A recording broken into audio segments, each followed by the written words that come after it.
हिंदुस्तान की मोहब्बत हम बर्दाश्त कर गए। 370 हदी कुछ नहीं बोला। हम बर्दाश्त कर गए। ट्रिपल तलाक तुमने पास करा लिया क्योंकि हम इस देश में अमन और शांति को बहाल रखना चाहते थे। हम बर्दाश्त कर गए कि बाबरी मस्जिद का फैसला प्रेशर में तुमने अपने पक्ष में करा लिया। लेकिन आपको दावत देता हूं कि अब को हमारे सामने आए और उस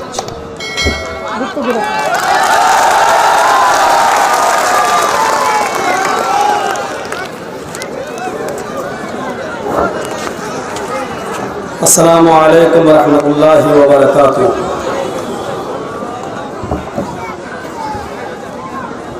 अल्हम्दुलिल्लाहि वहदह वस्सलातु वस्सलामु अला मन ला नबिय्य बअदह अम्मा बअद। अऊज़ु बिल्लाहि मिनश शैतानिर रजीम। बिस्मिल्लाहिर रहमानिर रहीम। वला तहिनु वला तहज़नु व अंतुमुल अलौना इन कुंतुम मुमिनीन। खामोश मिजाजी तुम्हें जीने नहीं देगी।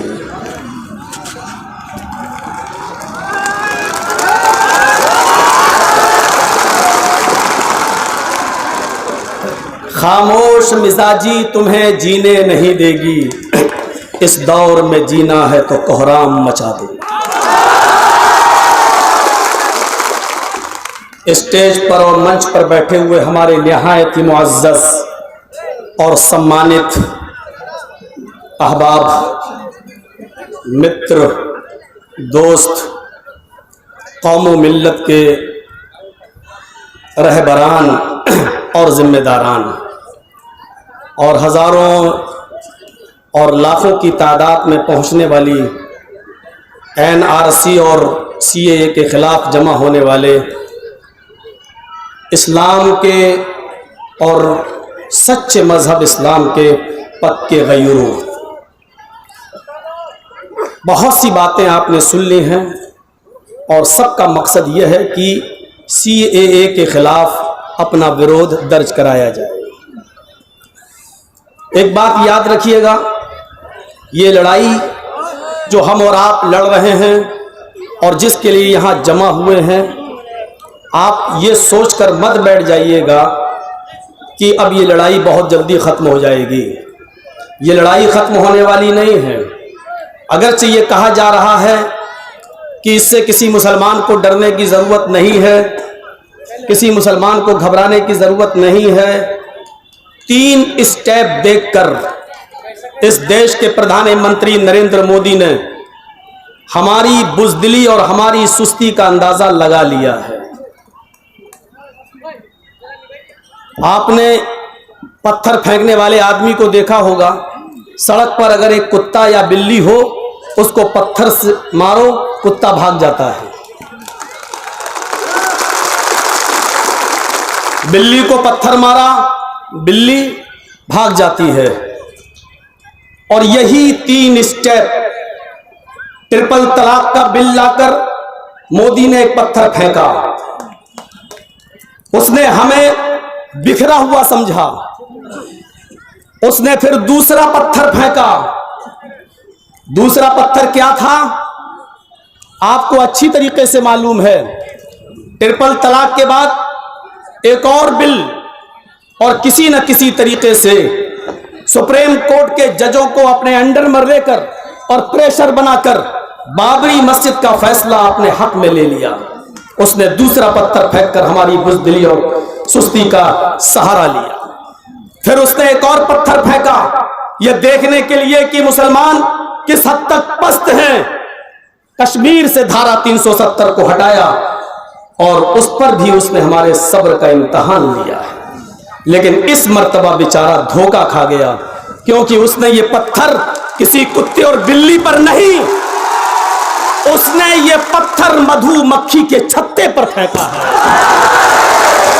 उसको अंदाजा है पत्थर फेंकने वाला भी वही, मारने वाला भी वही, लेकिन मधुमक्खियां वह नहीं हैं जो पत्थर फेंकने वाले को छोड़ दें।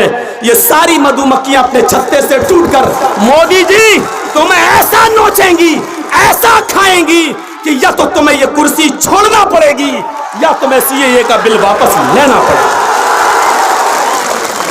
इस मर्तबा तुमने मधुमक्खी के छत्ते पर अपना पत्थर फेंका है। पत्थर, अल्लाह का हर काम हिकमत से भरा हुआ होता है। बहुत से मौलाना लोग यहाँ पर अपनी अपनी बात कह रहे थे, लेकिन मैं इसको उल्टे तरीके से सोचता हूँ। मोदी जी ये थोड़ा सा जो बिल लाए हैं जो सीए के खिलाफ, ये तो मुझे मालूम है कि इनके बाप दादा परदादा सब आ जाएं, भारत से तो हमें कोई निकाल नहीं पाएगा। ये तो फैक्ट है, ये सच्चाई है। हम इतनी आसानी से निकलने वाले नहीं हैं, ना हमें कोई इतनी आसानी से निकाल सकता है। लेकिन हम इसको थोड़ा सा, हो सकता है कि मेरा विचार आप लोगों से अलग हो। मैं ये सोचता हूं कि ये बहुत अच्छा एक इन्होंने जो ये इस्तेमाल किया है सीए का बिल लाकर, एक तरीके से इसमें भी अल्लाह की कोई हिकमत है। हम मौलाना लोग सारे उलमा को और सारे फिरकों में बटे हुए लोगों को एक प्लेटफार्म पर लाने की कोशिश कर रहे थे, लेकिन हम लोग, तेरे पीछे मेरी नमाज नहीं, मेरे पीछे तेरी नमाज नहीं, तेरा जनाजा फला ने पढ़ लिया, निकाह टूट गया, हम लोग इसी में लगे हुए थे।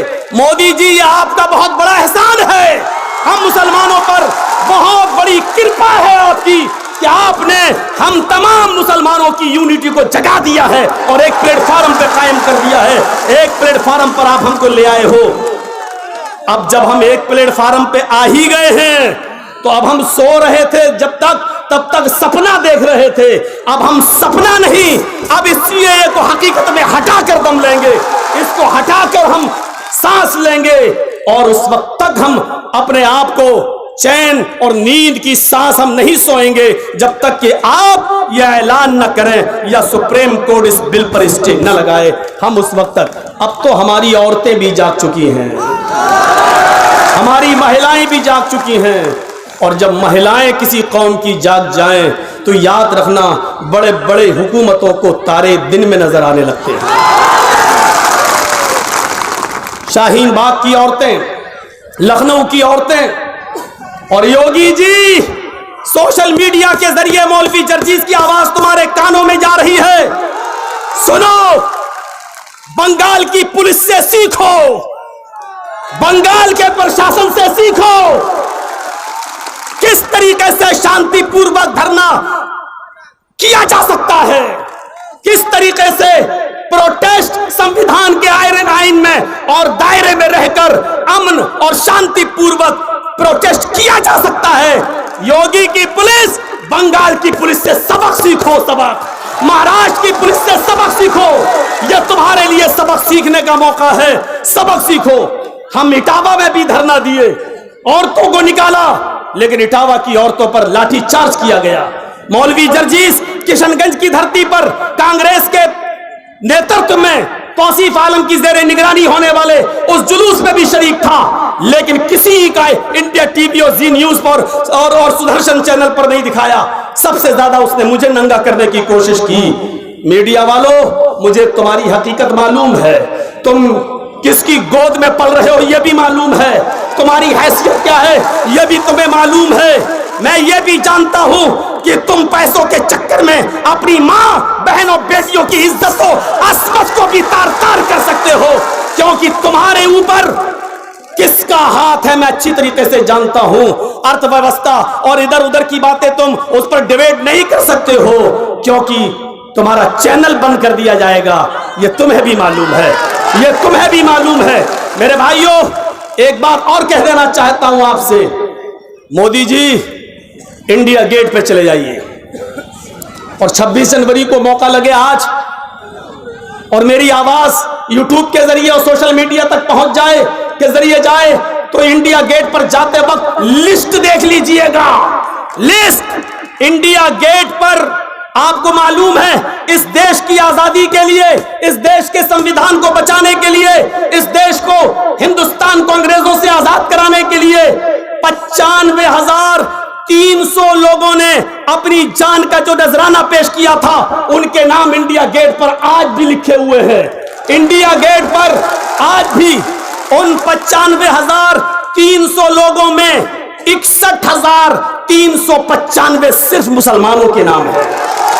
61,395 सिर्फ मुसलमानों के नाम, 95,000 टोटल, उनमें मुसलमान कितने? 61,000। आज हमसे पूछते हो तुम नागरिकता दिखाओ। नागरिकता आडवाणी दिखाए, लाल कृष्ण आडवाणी दिखाए तुम कहां से आए हो। नागरिकता अमित शाह दिखाए कि तुम कहां से आए हो। नागरिकता मोदी जी आप दिखाओ कि आप कहां से आए हो। इस देश को आजाद कराने में हमने सबसे ज्यादा कुर्बानी दी है।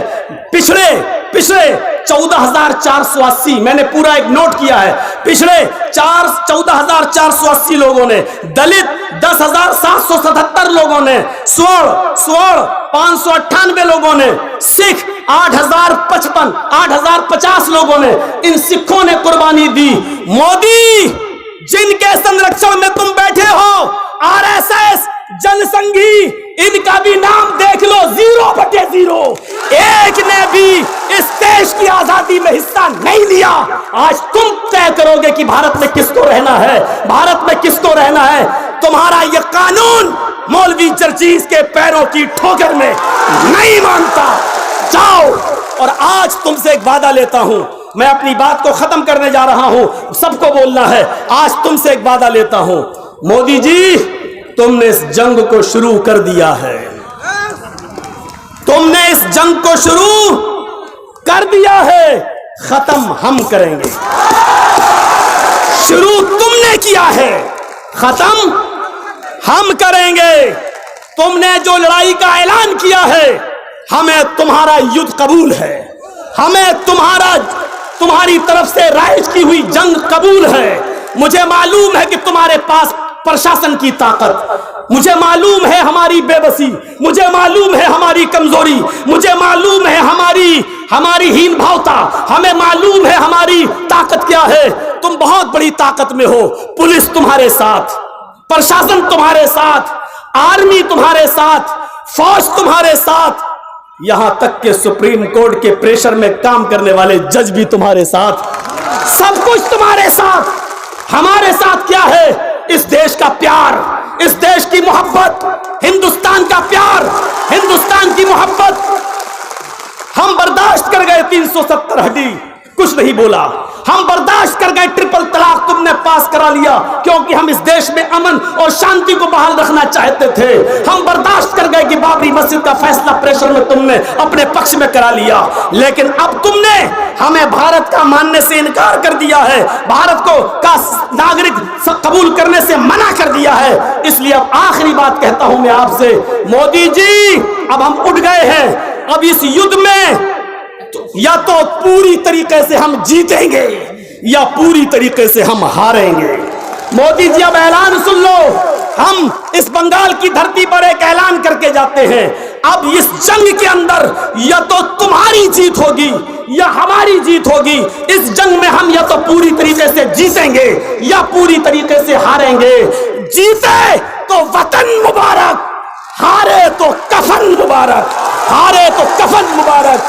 जीते तो वतन मुबारक, हारे तो कफन मुबारक। किसी भी सूरत में भारत नहीं छोड़ेंगे, रहेंगे इसी में, इसी मिट्टी में, और यहीं पर दफन हो जाना गवारा कर लेंगे। हमारी बॉडी को भारत की मिट्टी मिल जाए यही काफी है। हम दिन भर में 5 मरतबा नमाज पढ़कर इस देश की धरती को चूमते हैं 5 मरतबा। हमें इस देश की धरती का गद्दार न कहा जाए, इससे तुमसे ज्यादा हक हमारा है, तुमसे ज्यादा हकदार हम इस मुल्क में रहने के हैं। यही चंद शब्दों के बाद आपसे रुखसत होते हैं। यही आए तो पैमान लेकर उठिएगा कि जीते तो वतन मुबारक, हारे तो कफन मुबारक। जय हिंद, जय भारत, हिंदुस्तान जिंदाबाद, डॉक्टर अंबेडकर का संविधान जिंदाबाद, भारत जिंदाबाद, संविधान जिंदाबाद, अंबेडकर जिंदाबाद। सारी सेकुलर पार्टियों और विपक्षी दलों का मोस्ट वेलकम स्वागत, जिन्होंने हमारे इसमें हिस्सा लिया है और अब सब हमारे साथ आ चुके हैं। सारी विपक्षी पार्टी,